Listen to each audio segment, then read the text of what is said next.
Hey everyone, it's B, and you're listening to another episode of the In Your Feelings podcast.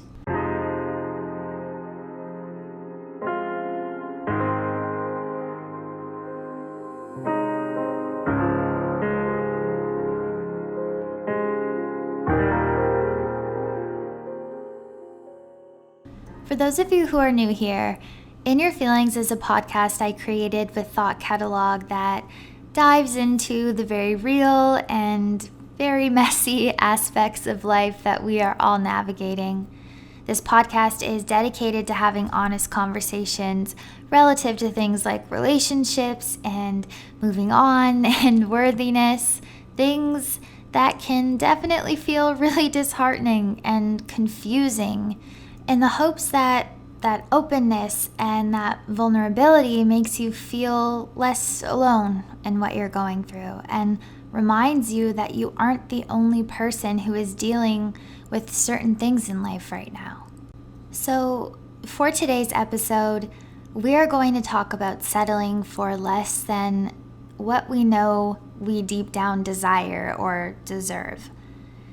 And I know this is something a lot of human beings start to awaken within themselves when the work to heal themselves or really take inventory in their life starts. You can start to uncover all of the ways in which you almost didn't defend your heart or your passion or your hope. And you can start to open your eyes to all of the ways you've kept yourself small or within a specific kind of boundary in order to make others happy or in order to make yourself more palatable or likable. And coming to terms with this can be really jarring. It can be really, really difficult to be honest with yourself about these things, because not only do those realizations scratch at our shame in a way, but that honesty immediately starts to make you aware of your comfort zone and how you're breaking yourself down to fit into it, how you're telling yourself it's okay when it actually isn't, when you genuinely do desire more. It can be really gritty work. It can be messy to turn all of that up inside of your mind, because it means that at this point in time, you're asking more of yourself. It's begun. And when we ask more from ourselves, we know that we have to start leaving our safeguards, our safety nets, our comfort zones, and doing the hard things, doing the fearful things. We know we have to leap towards more, even if we don't know what more is yet. And so I guess I just wanted to take this opportunity, this podcast, to make you feel less alone in this journey. And we all have to start somewhere. And healing our need to settle, or healing this part of ourselves that doesn't believe we deserve more or that we are capable of more, is a long journey, and it is not linear. But starting is important, and being honest with ourselves is important, and forgiving ourselves within the missteps and the ways in which we have silenced ourselves or our desires is important. It's important. And I hope this podcast connects you with that. Whether you're just starting to open your eyes and it helps you to see your path a little more clearly or ask yourself the right questions, or if you're if you're the kind of person right now who has been really working to seek more for yourself and to believe that the goodness in your life is something you're meant to have, meant to want, meant to hold, that you are worthy of it, if that is where you're at in your journey, I hope this podcast affirms your work and inspires you to keep going and to keep having faith. When we have been settling for so long, I think we all get to a point where we feel exhausted by our circumstances. We feel depleted. And there's always that moment, and it happens at different points in our lives and in different ways for so many different people, but there is always this moment where we really get hit in the heart with this feeling of just being fatigued, feeling like we've lost ourselves, feeling like we've been masking our true feelings for so long. And I think when we deny ourselves our desires, when we convince ourselves that we are not worthy of wanting more, it gets to a point where we have to acknowledge the heaviness. We're almost forced to. We can't push it down any longer. We can't breathe anymore. We feel trapped. And so I want you to ask yourself right now, are you tired? What do you think about when you think about the things in life that are bankrupting you? Are you tired of playing small or making yourself small to appease others?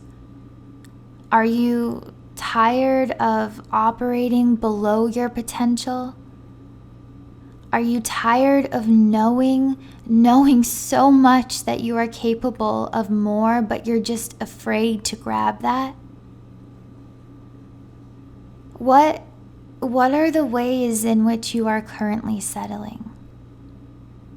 Are you right now living below your means, living in opposition of your heart or your talents or your gifts or your possibility or your vision or your calling, etc.? How are you playing it safe?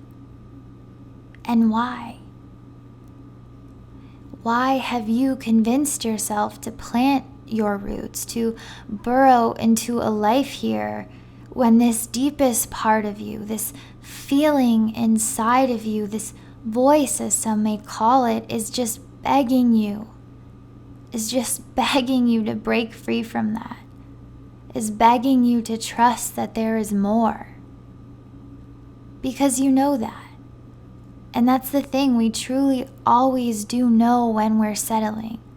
It is a feeling you have. It lives in your chest and in your throat. It is a weight inside of your bones. But I think a lot of the difficulty within settling is that we sometimes gloss over it. We adjust to the discomfort. We adjust to the heaviness, to the weight.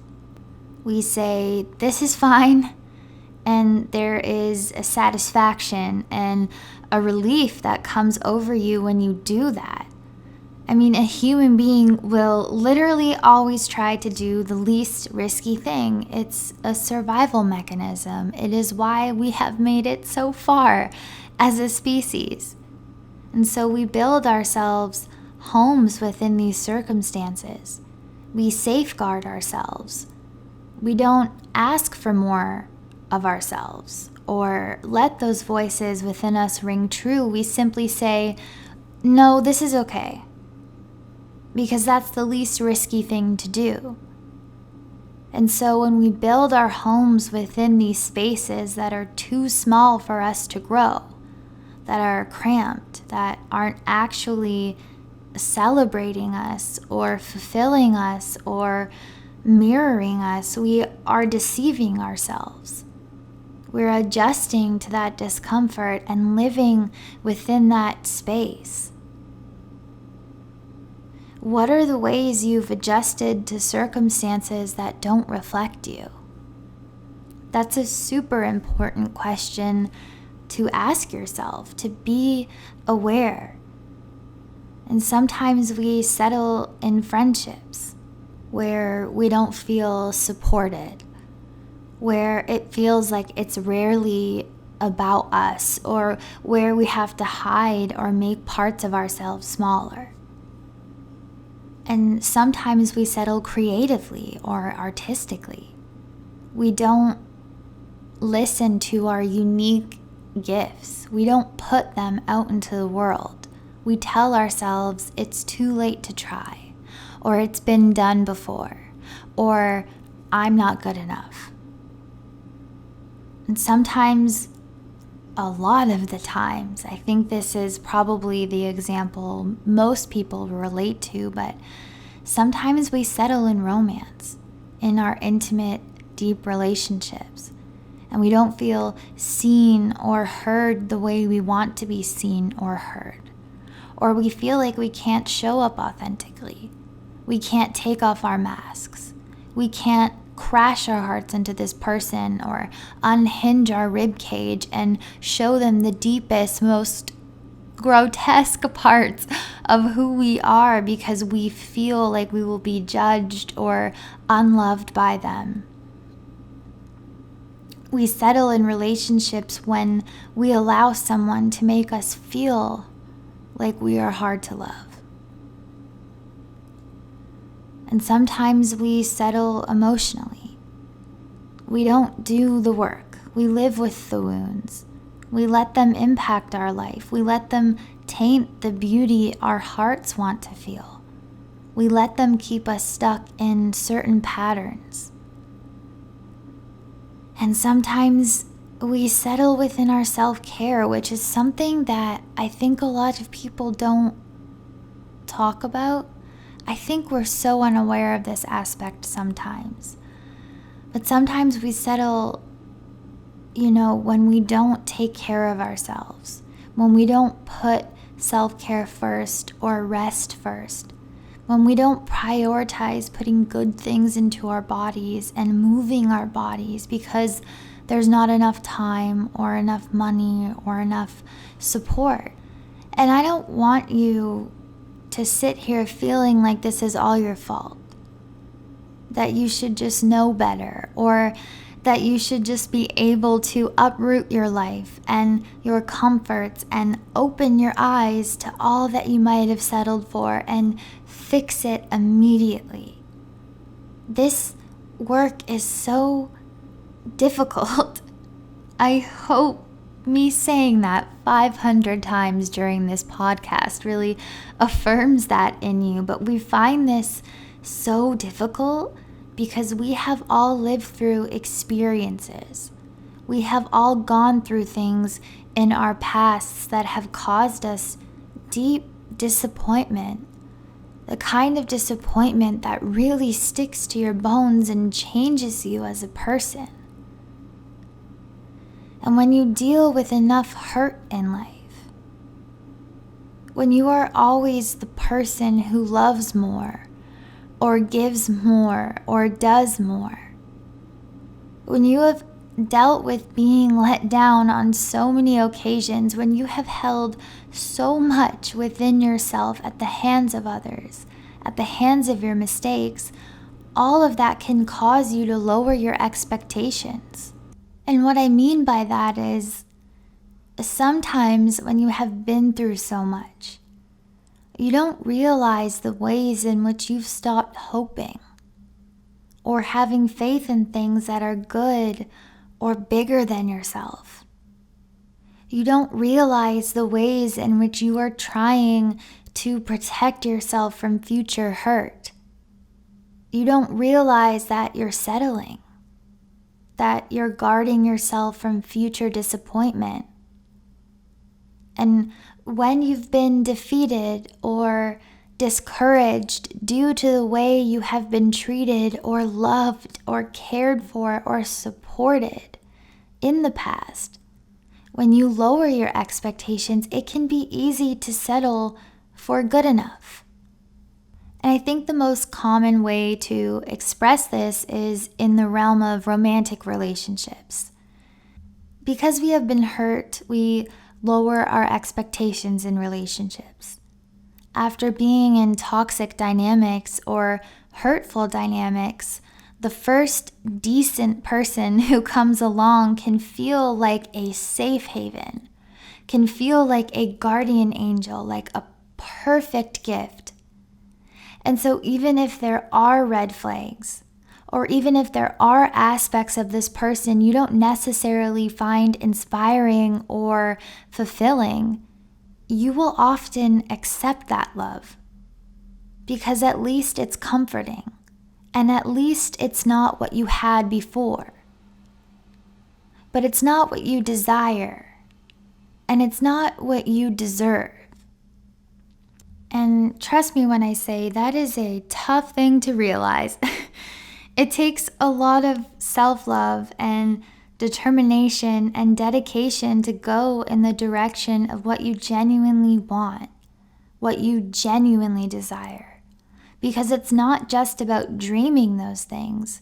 It's about elevating your expectations, setting boundaries. It's about committing yourself to not saying that something that is just okay is good enough for you. It's about never allowing yourself to pacify yourself or numb yourself or distract yourself from what you genuinely can be or what you genuinely desire in love. There is no room for good enough in your life. You are so much bigger than good enough, and you know that. So acknowledge the ways in which you're breaking yourself down to stay within this space of good enough. And that is where you start to come home to yourself and to your worth. That is where so much of this healing begins. And while that is beautiful and incredible and amazing and every other adjective I can use, the beginning is just so freeing, it's also scary. Because this acknowledgement requires you to move.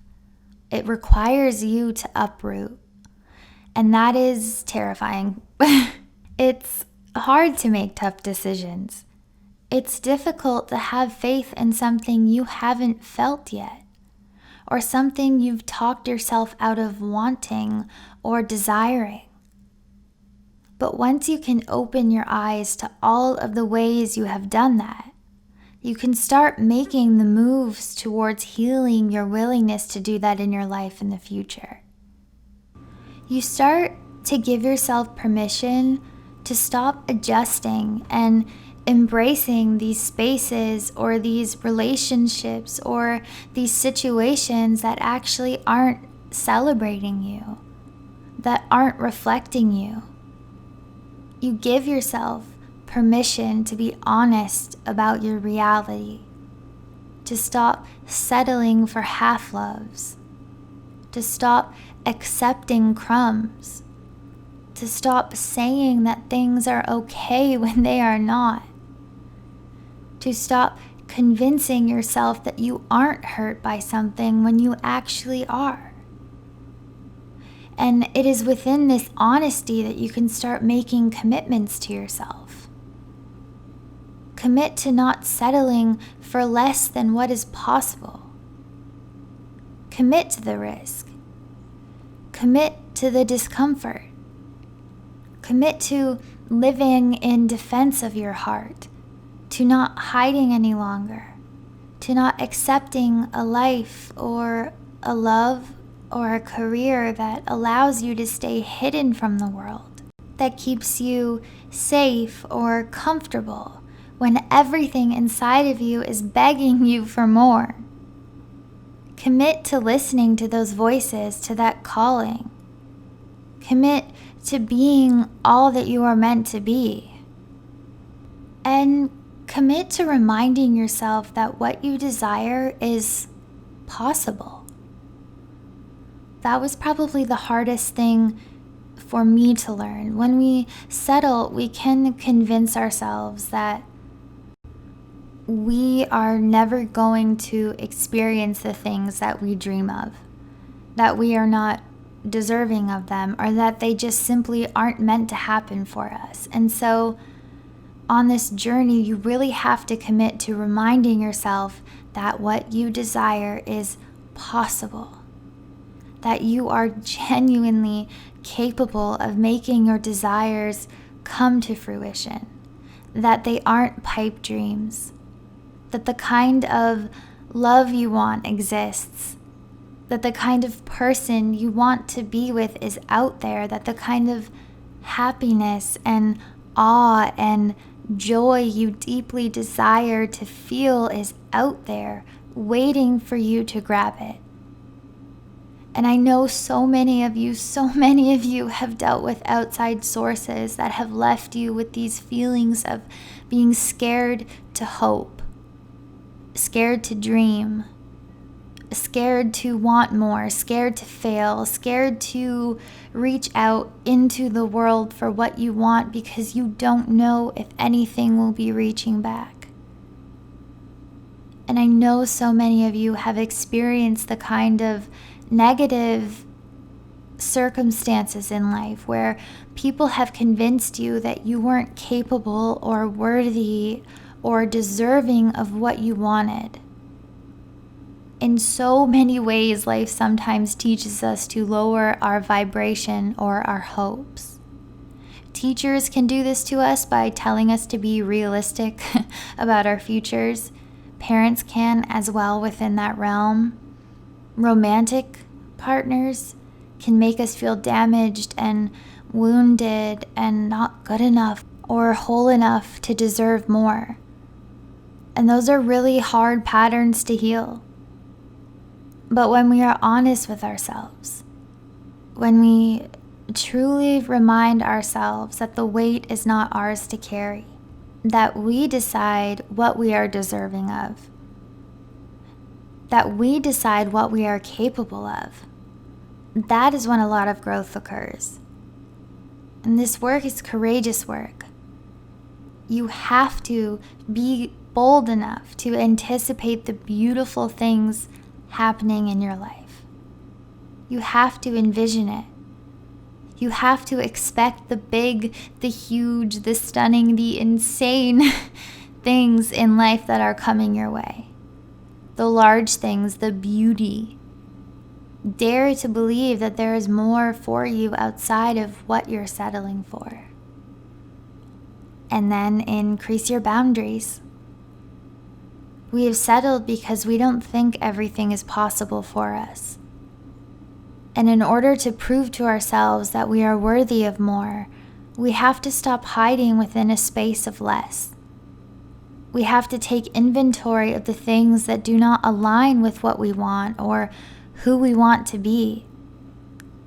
And when we start to believe that we are worthy of more, we have to learn how to say no. How to empower ourselves to release all the good enoughs, all the okays, all the this is fine, and this is all I'll ever get, and go boldly in the direction of the beauty. So what do you need to say no to right now? What doors do you have to close in order to discover new doors? Who keeps you stuck or rooted in your pattern or your comfort zone? Commit to releasing those things. Release the relationships that make you feel misunderstood or hard to love, even if it means you will have to be alone. Release the friendships you keep around out of convenience, even if it means you'll have to walk your journey on your own for a little bit. And release your excuses. Try your best not to justify staying comfortable or safe or hiding from the world. Recognize why you have done so. Be honest with yourself. Maybe you've settled because you didn't feel good enough. Maybe you've settled because you were hurt in your past and you're trying to protect yourself from future hurts. Maybe you have settled because you genuinely did not see anything manifesting in your life. You stopped believing that your journey was unfolding in the ways you wanted it to. You stopped trusting. Maybe you settled because you were lonely or bored or distracting yourself. Be honest about these things, and that's how you stop them and heal them. And show up for yourself within that learning. Stop breaking yourself down. Stop trying to fit into these tight spaces that aren't meant for you. Stop silencing yourself because you want to be desired or accepted.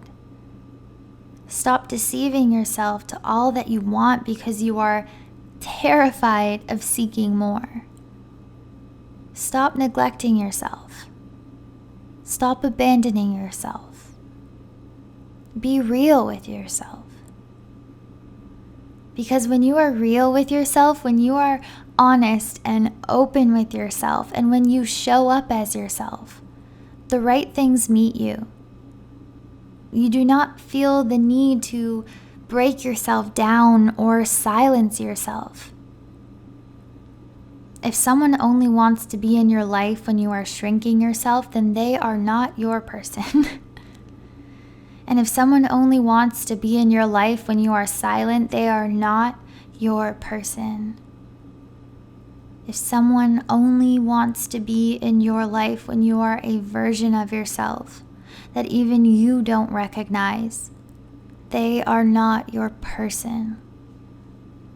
And if you start to make changes towards the person you are becoming and the people in your life can't handle that, then understand that they benefited from your low expectations. They benefited from your comfort zone. And that isn't a person you need in your life. Those people, those things will never feed your spirit. Be all that you are. Empower yourself. Love who you are and where you are right now. There is no shame in this work. It may feel messy and difficult, and it may overwhelm you, but I need you to understand that you should be proud of yourself for starting, proud of yourself for choosing more, proud of yourself for believing in something you haven't experienced yet, proud of yourself for trusting in it, proud of yourself for defending your heart, for standing up for yourself. Be all that you are, as big as you are, as bright as you are. There is so much beauty waiting for you out in this world, and I hope you give yourself permission to chase it. Okay, Whew.